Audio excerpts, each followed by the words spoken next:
I dropped to my knees on the cold hardwood floor, clutching the hem of his jacket like a woman drowning, and I screamed through tears, "Please, do not leave me." But his eyes were ice. He peeled my hands away one finger at a time, like I was nothing more than a stranger begging for scraps. And then he walked out the door, leaving me shattered, humiliated, and desperate enough to make choices I never thought I would make. Hello everyone, thank you so much for being here today. I appreciate each of you who takes time to listen to my story. Please remember to like, subscribe, and leave your thoughts in the comments because your engagement helps me share more of these raw and real experiences. Now let me take you deep into my truth, my heartbreak, my betrayal, and the haunting way it all unfolded. I grew up believing in forever. Maybe it was the movies I watched as a girl, or maybe it was the way my parents stayed together through thick and thin, even when love looked more like duty than passion. So when I met Mark at 22, with his easy smile and promises that dripped like honey, I believed him. He told me he would never hurt me. He said I was his world. And foolishly, I let that world consume me. Mark was not perfect, but he knew how to make a woman feel desired. He knew how to kiss like he was writing poetry with his lips. He knew how to wrap me in his arms so tightly that I felt invincible. For years, I wore the glow of our love like a shield against everything else. My friends envied me. My mother called me blessed. I thought I had won the life lottery. But forever is a fragile illusion. The first cracks showed when Mark began working late. At first, I brushed it off. He was ambitious, hungry for success, and determined to climb faster than the others. But then his phone became a secret he guarded more fiercely than his bank account. His laughter no longer reached his eyes when he was with me. He became restless in bed, turning away instead of reaching for me. One night, I could not ignore the signs anymore. He stumbled in at midnight, smelling of whiskey and something floral. His tie was undone, his shirt wrinkled, and his eyes avoided mine. "Where were you?" I asked softly, trying not to sound desperate. "Work," he muttered, tossing his keys onto the counter. "Work does not wear perfume, Mark." The silence that followed was more damning than any confession. He did not deny it. He did not fight for me. He just shrugged, like my heart was not even worth the effort. That night, I cried into my pillow until my chest ached. But the pain was nothing compared to what came next. It was a Saturday afternoon when I decided to follow him. I hated myself for it, but the need to know was stronger than my pride. I parked a few cars away from his black BMW and watched as he walked into a hotel lobby with a woman half my size, her hair glossy and swinging like she had been born to be admired. My stomach twisted. My hands shook. But I did not confront him then. I sat frozen, trapped in the raw realization that the man I had loved with every breath was not mine anymore. When he came home that evening, smelling of cologne and betrayal, I finally broke. "Who is she?" I demanded, my voice sharper than I expected. His face hardened. "Do not do this, Claire. Do not do this." I laughed bitterly. "You are the one who is doing it. You are destroying us." He ran a hand through his hair, avoiding my eyes. Maybe we were already destroyed. Those words cut deeper than any knife. Already destroyed? When? How? I had been fighting for us every single day. He had been the one drifting away, not me. I grabbed his hand then, my tears streaming unchecked. "Please, Mark. Please do not leave me. I will fight for us. I will forgive you. I will do anything, just do not walk away." For a fleeting moment, I thought I saw something flicker in his eyes. A hesitation. A sliver of the man I had known. But it vanished as quickly as it came. He pulled his hand from mine. "Claire, I cannot do this anymore." And just like that, the man who once swore forever chose to leave. The days that followed felt like slow death. I wandered the house we once filled with laughter, now echoing with silence. His absence was louder than his presence had ever been. I stared at the empty side of the bed, the cold imprint of where he used to sleep. I smelled his cologne lingering on his pillow, a ghost I could not chase away. Friends told me to let him go, that I deserved better. But how do you erase years of love overnight? How do you silence the desperate voice inside that still clings to hope? Everywhere I looked, I saw him. In the coffee shop where we used to share Sunday mornings. In the park where he first kissed me. In the mirror, where I saw a woman I barely recognized, broken, hollow, and begging for a love that had abandoned her. But pain has a way of hardening into something else. Something darker. And as much as I hurt, as much as I begged, a seed of anger began to take root inside me. Because the story was not over. Not yet. And Mark was about to learn that when you shatter a woman who gave you everything, you awaken a storm you cannot control. When Mark left, he took more than just his clothes, his toothbrush, and the watch I had given him on his 30th birthday. He took my sense of safety, my trust, my belief that love could be permanent. For weeks, I lived like a ghost. I went through the motions at work, smiled at people who asked if I was all right, and came home every night to an empty house that seemed to mock me with its silence. But grief has a way of mutating. It does not stay soft forever. The begging stopped. The tears slowed. In their place, something sharper began to grow: anger, curiosity, and a need for answers. I started by checking his social media. He had never been a man who posted much, but I noticed the subtle changes. Pictures of him out with friends again. Nights at bars. Trips that he had never mentioned while we were together. There was no sign of the mystery woman, but I knew she was there. Shadows leave marks even when they hide. One night, I caught myself dialing his number just to hear his voice. The line rang twice before he answered. Claire. His voice sounded cautious, as if my name itself was a trap. I swallowed hard. Mark. I do not understand. After everything, how could you walk away so easily? There was a long pause. Because it was already gone. You just refused to see it. Gone. My voice cracked. Mark, I gave you everything. I bent until I broke. I begged you to stay. And that was the problem, he said flatly. You begged. The word hit me like a slap. He hung up before I could respond, leaving me staring at my phone in disbelief. That night, something snapped inside me.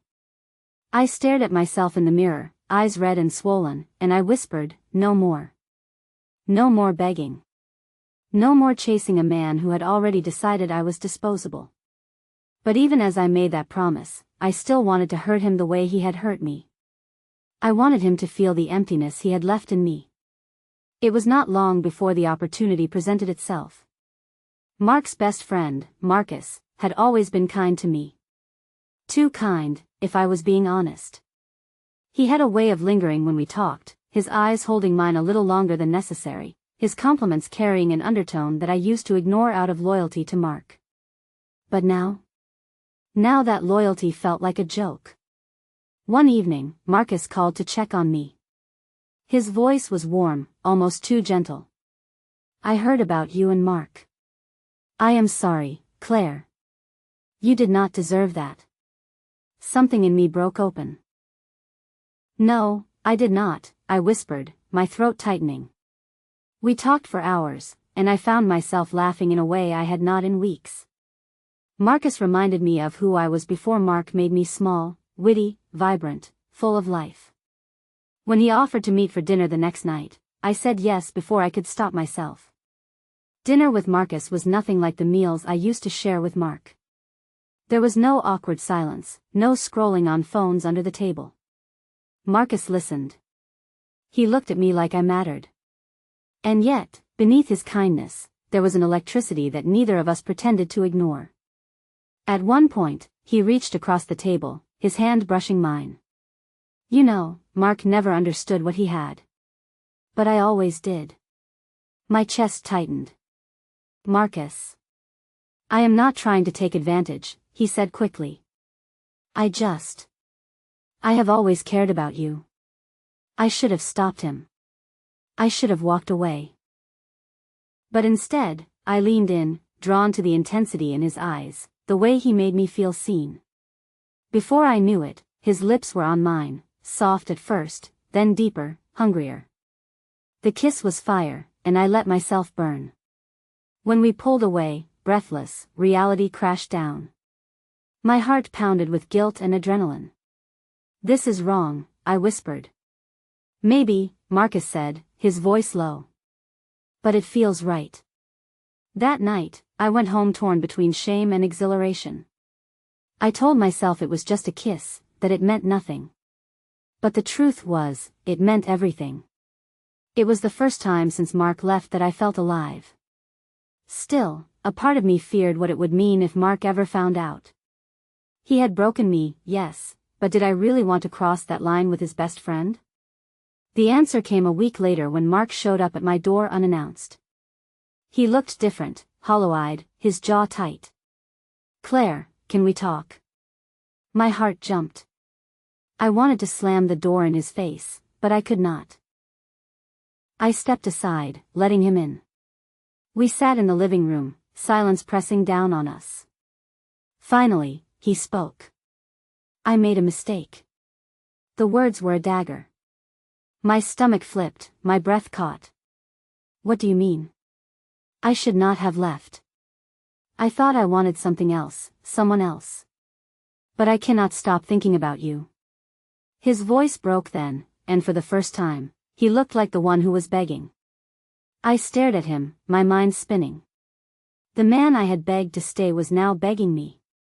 But the memory of Marcus's kiss burned hot in my chest. And I knew the truth was about to rip everything wide open. When Mark sat across from me on the couch, his hands clasped together, his voice trembling with regret, I felt the earth tilt under my feet. This was the moment I had dreamed of during all those sleepless nights, when I begged into the darkness for him to come back. Now here he was, admitting his mistake, telling me he could not stop thinking about me. But dreams do not feel like this. They do not twist your stomach with guilt. They do not whisper another man's name in the back of your mind. I could still feel Marcus's kiss on my lips, the way his hands had lingered on my skin. It was a memory that refused to fade, and it clashed violently with the sight of Mark now, my husband, the man who once shattered me, asking for forgiveness. "Claire," he whispered, his eyes locked on mine. "I want us back. I want to make this right." My throat tightened. "You left me, Mark. You chose someone else. Do you think you can just walk back in and expect me to forget?" His jaw clenched. "I know what I did. I was selfish. I thought the grass was greener. But she was nothing compared to you. You are my home." The words should have healed me. Instead, they pierced deeper, because I was no longer the same woman he had abandoned. I stood, pacing the living room, my heart pounding. "Do you have any idea what you put me through? I begged you. I cried until my chest ached. You made me feel like I was nothing." "I am sorry," he said, standing now too, his voice desperate. "Please, Claire. Just give me another chance." The irony nearly choked me. Once, I was the one on my knees, begging. Now it was him. But between us lay a truth he did not yet know, and it was a ticking bomb. For a week, Mark tried to prove himself. He sent flowers, cooked dinner, left notes on my pillow the way he used to in the early days. Part of me wanted to believe him. To slip back into the comfort of us. But every smile he gave me was shadowed by Marcus's face. It did not take long for the inevitable to happen. I was at the grocery store when I ran into Marcus. He froze when he saw me, then quickly forced a smile. "Claire." My chest tightened. "Marcus." His eyes darted around as if the air itself might expose us. "How are you?" "Trying to figure out my life," I admitted, my voice low. "You know I meant what I said," he murmured. "I care about you. More than he ever did."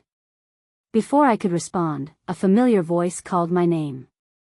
I turned to see Mark walking toward me, a card in hand. His smile faltered when he spotted Marcus standing too close. The silence that followed was suffocating. Mark's eyes flicked from Marcus to me, suspicion hardening his features. What is going on here? Nothing, I blurted too quickly. Marcus's jaw tightened, but he said nothing. He gave me one last look before walking away, leaving me trembling. Mark's gaze burned into me. Claire, he said slowly, why do I feel like there is something you are not telling me? That night, the truth clawed its way out. I could not carry the weight any longer. We sat at the kitchen table, the air heavy with unspoken words. Finally, I whispered, Mark. I kissed Marcus. The silence that followed was deafening. Mark's face went pale, his body stiffening like stone. You what? It happened once, I rushed to explain. I was broken. You had left me.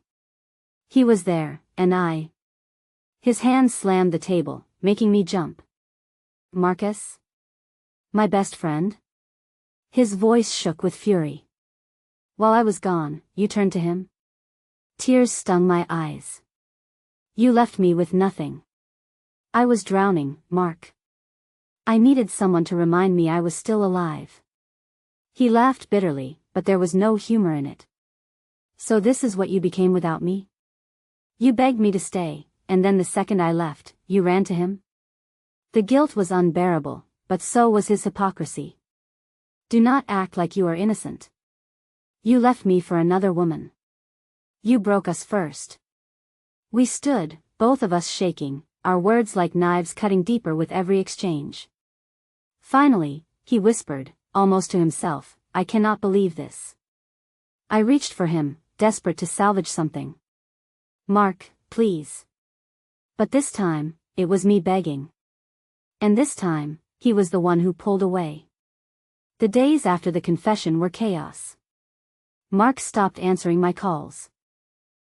Marcus avoided me too, clearly terrified of the fallout. I was left in the wreckage, the woman who had begged, betrayed, and been betrayed in return. One evening, I sat alone on the porch, watching the sun set over the quiet neighborhood, and I finally admitted the truth. I had spent too long trying to hold on to a man who did not value me, then seeking validation in a man who was not mine to begin with. In the end, I had lost them both. But maybe losing them was the point. Maybe this was not about keeping Mark or Marcus. Maybe this was about finding myself again, the woman who had disappeared beneath all the begging and the breaking. For the first time in months, I felt a strange sense of calm. Not hope for reconciliation, not dreams of revenge. Just acceptance. Because sometimes, the person you need to stop begging for is not the man who left you. It is yourself. If you are listening to my story right now, I want you to take this with you, never beg someone to love you. If they can walk away, let them. If they can betray you, believe them. And if you lose yourself in the process of holding on, then you have already lost everything. I begged him not to leave me, but he did. And in the ashes of that heartbreak, I discovered something far more powerful than his return. I discovered me.